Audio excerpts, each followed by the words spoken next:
వామ్మో ఏనుగులు అనేటువంటి ఆర్టికల్లో ఇటీవల కాలంలో ప్రకటించడం అనేది జరిగింది. యాక్చువల్‌గా చూసుకున్నట్లయితే లోక్సభలో కేంద్రం వెల్లడించినటువంటి వివరాల యొక్క ప్రకారం ఏనుగుల వల్ల, పులుల వల్ల అనేక మంది మానవులు మన భారతదేశంలో చనిపోవడం అనేది జరుగుతుంది. అడవులు నానాటికి తరిగిపోతున్నాయి. దీనికి తోడు వాతావరణ మార్పుల వల్ల ఆహారము, నీరు దొరక్క పులులు, ఏనుగులు వంటి వన్యప్రాణులు జనారణ్యంలోకి చొచ్చుకురావడం అనేది జరిగిపోతుంది. ఈ క్రమంలో మానవ, వన్యప్రాణి యొక్క సంరక్షణ అనేది పెరిగిపోతుంది. సంఘర్షణ అనేది ఆ రెండింటి మధ్య సంఘర్షణ పెరిగిపోతుంది. ఏనుగుల దాడుల్లో మన దేశంలో 2019-24 మధ్య 2896 మంది చనిపోయారు.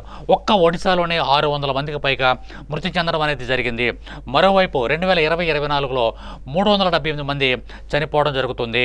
ఆ విధంగా డేటా ప్రకారం చూసుకున్నట్లయితే 2022-23లో 605 మంది, 2023-24లో 629 మంది మరణించినట్లు లోక్సభలో కేంద్రం వెల్లడించింది.